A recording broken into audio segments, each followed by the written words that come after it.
Shop the Sherwin-Williams Labor Day sale and get 35% off paints and stains August 22nd through September 4th. With prices starting at $31.84, it's the perfect time to transform your space with color. Whether you're looking to revamp your interior or exterior, we have you covered with bold hues, soothing neutrals, and everything in between. Visit your neighborhood Sherwin-Williams store or shop the sale online. Delivery available on qualifying orders. Click the banner to learn more. Retail sales only. Some exclusions apply. See store for details.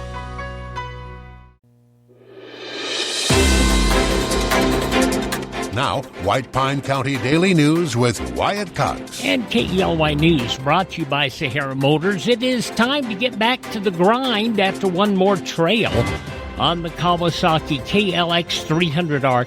Check one out today at Sahara Motors. They're just about a mile north of Ely on US 93, by the way. They do have a sale going on right now on those 2024 Ridge HR HVAC units, the air-conditioned and heated 4x4s with an enclosed cab. Yeah, they've cut the price dramatically. Stop by Sahara Motors and check it out today, won't you please? We haven't seen much of that monsoonal moisture yet in White Pine County. Yesterday, we just saw 2/100ths of an inch of precipitation out at Yellenfield. That will change today. National Weather Service has posted not only a flood watch, but a flash flood watch, anticipating a lot more rain with today's showers and thunderstorms. We are looking at a high of 73 degrees expected, 10 degrees cooler than yesterday. A reminder, single-lane traffic on Altman in front of the middle school downtown. Drop-offs to the middle school should be on Lyons behind the school or on Clark in front of the library. White Pine County Commission agenda tomorrow, 9 a.m. in the library conference room. There will be a public hearing on Ordinance 550, which would dedicate tax revenue from a 640-acre parcel to benefit Yellenfield, also school fire services, and the senior center. The parcel next to the airport, originally thought to be for a solar farm, is now thought to be for a data center. Commissioner Paula Carson told a previous meeting before Ordinance 550 came back to the commission that the parties that had an interest in purchasing this property would come before the commission to talk about their plans for the property's use. So far, that hasn't happened. Fire Commission will consider a new billing schedule, last revised 10 years ago to account for equipment and supply price increases, and ratify a grant covering half the cost of a new ambulance, the total of which is over $300,000. They'll also review major road projects and vote on repurposing a job position from a lead mechanic senior to equipment operator senior, along with the purchase of a rock crusher estimated at $445,000. And the county will once again try to sell the property at 27 Connors Court. By statute, they have to have a minimum bid of $225,000, the appraised value of the property. So far, no takers. Ely City Council meets Thursday, 5 o'clock at the Ely Volunteer Fire Hall. On the agenda, a public hearing of up to $4 million in proposed community development block grant projects that will be submitted to the Governor's Office of Economic Development, including wastewater, water line, and sewer improvements. The county council members also will consider redevelopment grants for residential properties, a $100,000 business loan request from a local automotive shop citing the COVID-era program that was designed to support impacted businesses, and zoning changes for parcels on Campton and Murray Streets. Other items include decorative street lighting for the downtown renovation project, updates on federal and state funding efforts, and possible action on the revoked license of White Pine Mobile Park. The revocation was delayed to give residents an opportunity to find alternative housing. Now, in other news this morning, State of Nevada paused in-person services after what it describes as a security incident. State said the incident occurred early Monday morning, didn't specify what the incident was. They say the pause is to minimize disruptions while technical teams restore normal operations. During their recovery, certain websites, online services, and office phone lines may be slow or unavailable. Call taking for 911 remains available statewide. Agencies will announce when counters will reopen and offer alternative options. Should a site or line not respond, you're asked to try again. In an email we got about 7:30 last night, Governor's Communication Director Elizabeth Ray told us it was likely that state offices would be closed again today. No word yet this morning on if state offices would reopen. We did just check the DMV website. It is still down. And also, if you're reminded to be cautious of unsolicited calls, emails, or text messages asking for personal information or payments. White Pine County deputies had a busy weekend responding to reports ranging from reckless driving to welfare checks. Here in Ely, deputies called to a business where an intoxicated man tried to drive away.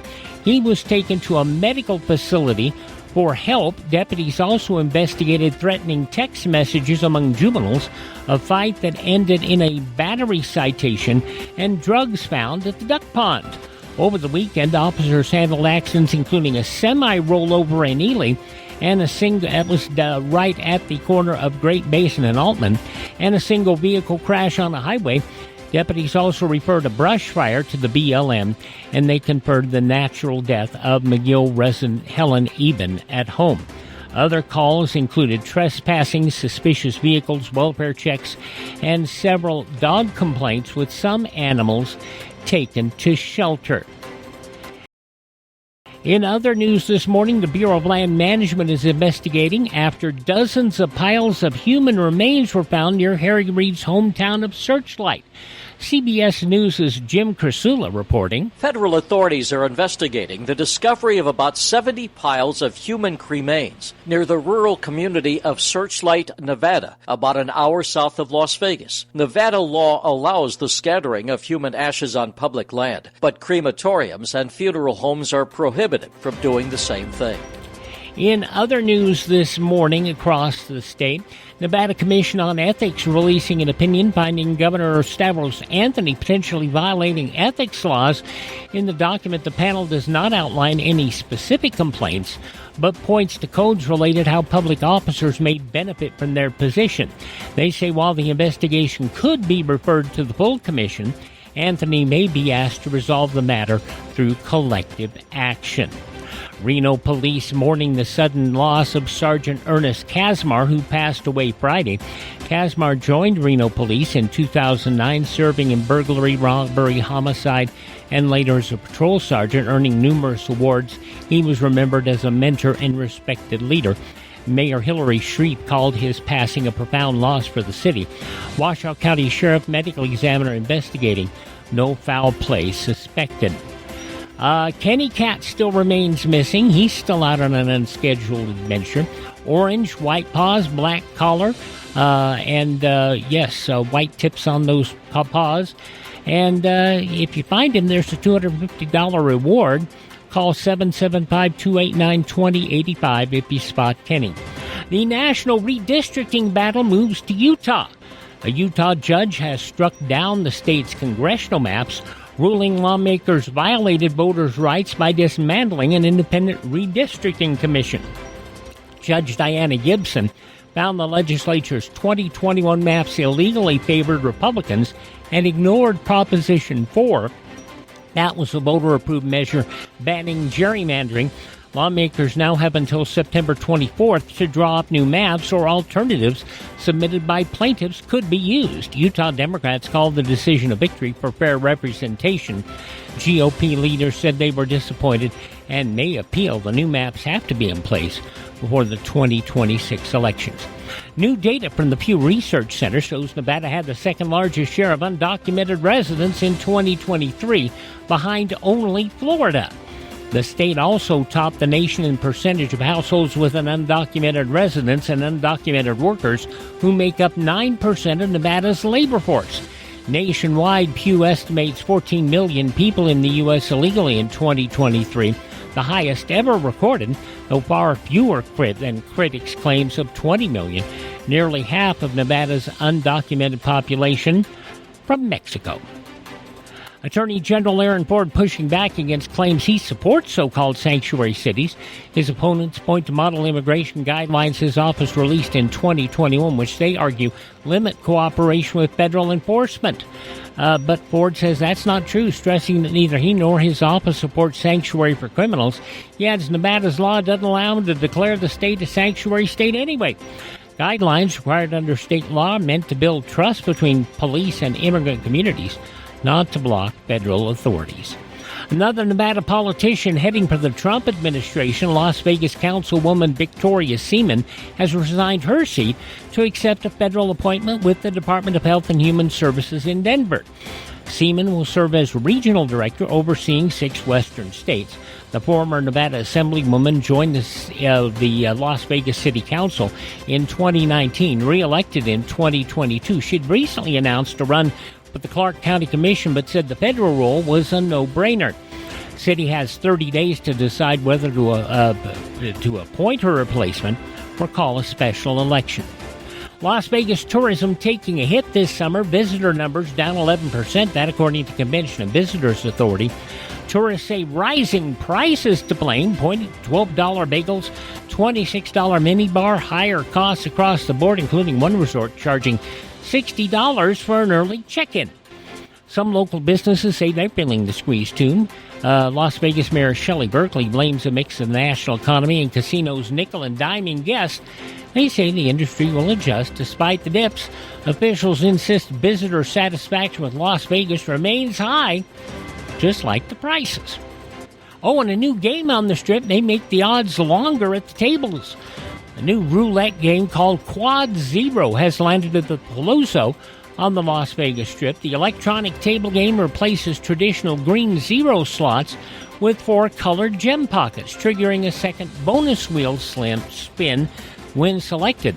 That wheel offers multipliers ranging from 1 to 500 times to boost winnings. Now, the game made by Interblock Gaming raises the house edge to 10%. Far above the less than 3% on single zero games and roughly 5% on double zero games. Palazzo says they're testing the game and gathering feedback from players. 8:25, that's your morning news from the state of Nevada. You see lots of commercials on television telling you to drive a little and save a lot. Dealers wanting you to drive to Salt Lake, Elko, Reno, and even Las Vegas. But ask them one question. What happens if there's a problem? Do you have to drive 3, 4, or even 6 hours to get service? Here at Sahara Motors in Ely, we service everything we sell right here in White Pine County. Shop here first, get our best deal, and you get that best deal by telling Shauna that Wyatt sent you by. Then if you want, shop other places. When you account for the drive, you'll find that it pays you to be a part of the Sahara Motors family. Stop by Sahara Motors, just about a mile north of Ely on US 93. Sahara Motors, we are White Pine proud. Tell Shauna Wyatt sent you by.